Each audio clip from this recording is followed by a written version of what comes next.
अस्सलामुअलैकुम, my name is Maria Parveen and welcome to my YouTube channel.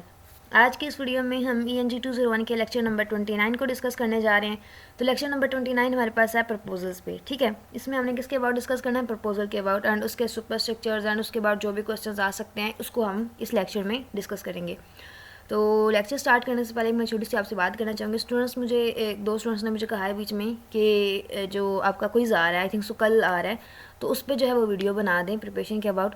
तो देखें इसमें जो है इतना जो ये वाले लेक्चर्स हैं 23 से ऑनवर्ड 29 तक, तो ये इतने टफ नहीं है। इसमें आपने जस्ट डेफिनेशंस याद रखनी है इन सब की, जो है जितनी भी रिपोर्ट्स की टाइप्स थी एंड रिपोर्ट की डेफिनेशन, या अभी आज हम प्रपोजल डिस्कस करेंगे इसकी और इसकी जो है सुपर स्ट्रक्चर, इनकी डेफिनेशंस याद रखनी है एंड उसके कौन कौन से सुपर स्ट्रक्चर्स हैं। ये थोड़ा बहुत बेसिक्स आपने बस याद रखना और सिर्फ समझने वाली चीज़ें हैं। इसमें इतना कोई ऐसा नहीं है कि ये इंपॉर्टेंट है या ये इंपॉर्टेंट है, वो चीज़ इसमें नहीं है। बस मेन मेन चीज़ें आपने एक नज़र ऊपर से देख लेना है। इस तरह कहीं है, ये कुछ इतना ये हो मतलब ऐसा नहीं है कि हैंड आउट से ही आएगा ही आएगा। थोड़ा कॉन्सेप्चुअल भी हो सकता है, कोई एग्जांपल भी दे सकते हैं आपको, इवन ग्रामर में से भी आ सकता है। ठीक है, तो ये ऐसा नहीं है कि मैं मतलब यहाँ पे बनाऊंगी तो वो इतना फ़ायदेमंद नहीं होगी वीडियो आप लोगों के लिए।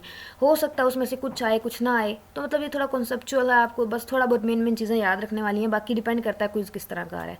सो इसलिए मैं वीडियो नहीं बना रही इसकी, थोड़ा बहुत मैं आपको आइडिया दे रही हूँ कि आपने डेफिनेशन याद रखनी है तमाम जो है रिपोर्ट्स कि कौन सी रिपोर्ट में क्या होता है एंड उसके सुपर स्ट्रक्चर जो यहाँ पे मतलब ये वाले जो दिए जाते हैं super structure of that report, जो भी रिपोर्ट हो उसमें आपने ये बस याद रखने हैं। वैसे ही रिपोर्ट्स वाला टॉपिक इंपॉर्टेंट काफ़ी सारा है, उसमें जो मतलब मेन चीज़ लाइक ये देखें, अभी ये लिखा हुआ ना proposal is a special type of that. अब यहाँ पे आपको बीच में से कोई मेन वर्ड आपको मिस कर देगा या आप पूरी डेफिनेशन दे देगा, ये वर्ड मिस कर देगा, तो वो मतलब इस तरह MCQs बना के आपको दे देगा। ठीक है, तो इस तरह करके जो है ये MCQs आते हैं। तो ये आपने जो है हैंड आउट से एक दफ़ा लाजमी तौर पर देख लेना है, बाकी कॉन्सेप्ट आपको होना चाहिए, ग्रामर थोड़ी बहुत आनी चाहिए, तो कोई जो है वो इजीली हो जाता है। लेकिन ये नहीं है कि आपका इंग्लिश ऐसा सब्जेक्ट है, इसमें ऐसा नहीं होता कि सारा आपके हैंड आउट से ही आता है, जैसे CS या मैथ का होता है। इस तरह इसमें नहीं होता इंग्लिश में कि सारा आपके हैंड आउट से ही आएगा। कॉन्सेप्चुअल भी हो सकता है, ग्रामर भी आ सकती है, तो डिपेंड करता है इंस्ट्रक्टर पे। ठीक है, तो अब हम आज का लेक्चर जो है वो जल्दी से देख लेते हैं। तो सबसे पहले हमारे पास क्या है? प्रपोजल है। प्रपोजल में क्या होता है? A proposal is a special type of analytical report. Proposal जो है ये रिपोर्ट की ही एक स्पेशल टाइप है, जिसमें क्या किया जाता है, जिसमें डिज़ाइन किया जाता है प्रोडक्ट्स, प्लान्स या जो भी उसके प्रोडक्ट्स हैं जो कि आउटसाइड बिजनेस या गवर्नमेंट क्लाइंट्स या जो भी मतलब ऑर्गेनाइजेशन है या कंपनी है, वो जब उसको एक्सेप्ट करती है, उन प्लान्स को, प्रोडक्ट्स को उन सबको डिज़ाइन किया जाता है किसमें? प्रपोजल की फॉर्म में। ठीक है, ये एक एनालिटिकल रिपोर्ट है। ठीक है, एनालिटिकल, ठीक है, तजिया या आप तजुर्बा कह सकते हैं। अब इसकी वैराइटीज़ कौन सी हो सकती हैं, जो हमने पहले भी देखी थी, वैरायटी ऑफ प्रपोजल राइटिंग। ठीक है, और ये डिफरेंट हो सकती हैं। यहाँ पे भी इन्होंने कुछ दी हुई हैं कि आपसे जो रीडर है वो पूछ सकता है कि आप प्रपोजल सबमिट करवाएं एंड जो है प्रपोजल वो आपका अगर दूसरों के अगेंस्ट भी हो सकता है, उनके हक में भी हो सकता है, उनके अकॉर्डिंग भी हो सकता है, डिफरेंट प्रपोजल जो है वो हो सकते हैं। ठीक है, तो यहाँ पे ये एग्जांपल दी गई, ये मैं नहीं करवा रही, इतनी करने वाली भी नहीं है, इंपॉर्टेंट भी नहीं है, सो इसको मैं यहाँ पे स्किप कर रही हूँ। ठीक है, नेक्स्ट है प्रपोजल रीडर्स आर इन्वेस्टर्स। ये जो पूरी लाइन है MCQs में आ सकती है, इसको याद रखिएगा। अब इसमें दो मेन चीज़ें हैं इन योर प्रपोजल, मतलब इसमें जो है डिसीजन मेकर क्या करते हैं, वो इन्वेस्ट करते हैं कुछ ना कुछ। ठीक है, प्रपोजल रीडर में। ठीक है, क्या करते हैं, लाइक अपना टाइम जो है, ये हो गया मनी होगी, वे अपनी जो पैसे वगैरह उनके पास है, जो अपना टाइम है वो उस पर रिसोर्सेज के तौर पर इन्वेस्ट कर रहे हैं या अपना टाइम वहाँ पे दे रहे हैं, मनी इन्वेस्ट कर रहे हैं, तो कुछ ना कुछ इन्वेस्ट कर सकते हैं। डिसीजन मेकर्स की बात हो रही है। दूसरा है कि your readers will make their investment decision. यहाँ पे वो कह रहे हैं कि अपनी जो है एक्यूरेट बनाते हैं, अपनी जो इन्वेस्टमेंट की होती है उसको डिसीजन के अकॉर्डिंग जो है वो एक्यूरेट बनाते हैं। और उसके बाद नेक्स्ट क्या है कि the questions reader ask most of. Questions कौन से हो सकते हैं, वही बात यहाँ पे है कि प्रॉब्लम कौन सी आ सकती हैं। पहली ये है कि इस प्रपोजल में कौन सी प्रॉब्लम्स आ सकती हैं, ये देखी जाता है। दूसरा उसमें सोल्यूशन, ठीक है, कोई प्रॉब्लम आ गई है तो उसका सोल्यूशन क्या होगा, ये चीज़ देखी जाती है। उसके बाद थर्ड, अब देखें ना यहाँ पे एक मैंने आपको सिर्फ पॉइंट बता दिया है कि इसमें सोल्यूशन आ सकता है। ठीक है, प्रॉब्लम हो सकती है। अब यहाँ पे क्या MCQs में अगर आएगा ना तो कैसे होगा, कोई या तो ठीक है वो ऐसे ही पूछ लेगा कि क्या प्रपोजल में कोई प्रॉब्लम हो सकती है, तो उन्हें यस नो ट्रू फॉल्स, तो आपने बताना हाँ हो सकती है, प्रपोजल में एक क्वेश्चन के तौर पर एक प्रॉब्लम आ सकती है, सोल्यूशन हो सकता है।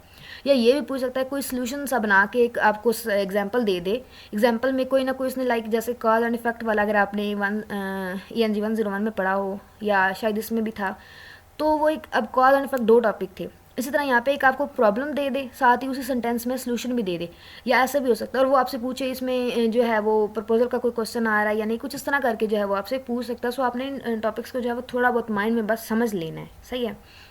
अब यहाँ पे नेक्स्ट हमारे पास कॉस्ट है कि उसमें प्रपोजल पे कॉस्ट कितनी जो है वो लगाएगी, या उस प्रपोजल की कॉस्ट क्या है, ठीक है।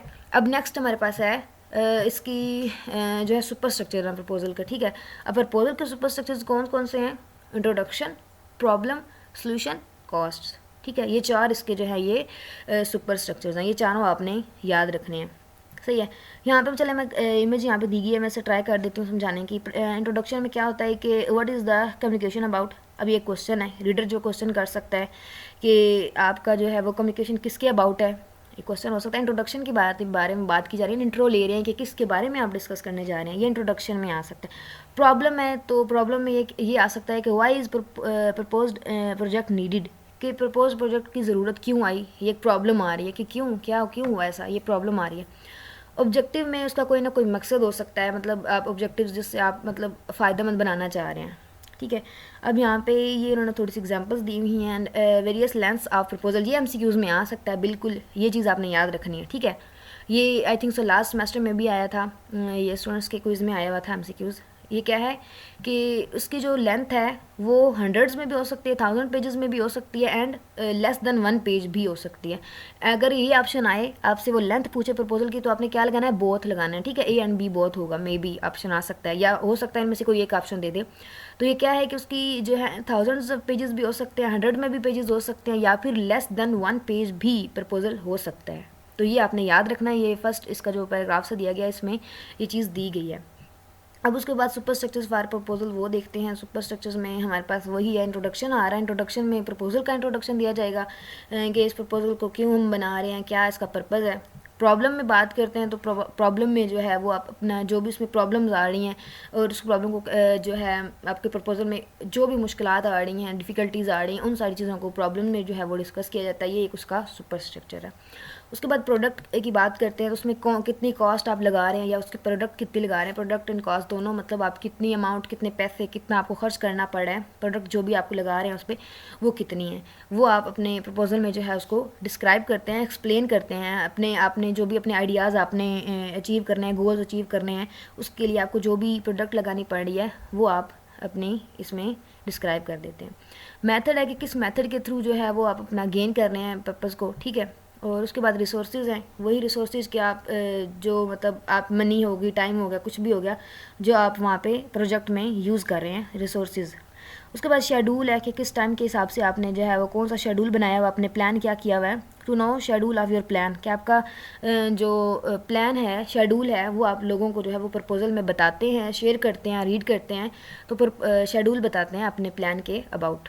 क्वालिफिकेशंस में क्या होता है? क्वालिफिकेशंस में जो है वन यहाँ पे दिया गया है कि one proposal readers are thinking of investing in your project they want to show that the purpose has experience. अब वो मतलब यहाँ पे जानना चाहते हैं कि जो आप प्रपोजल्स या पर्पज़ आप दे रहे हैं वहाँ पे वो एक्सपीरियंस भी है भी, वो फ़ायदेमंद है भी या नहीं है, ठीक है, इसमें ये देखा जाता है।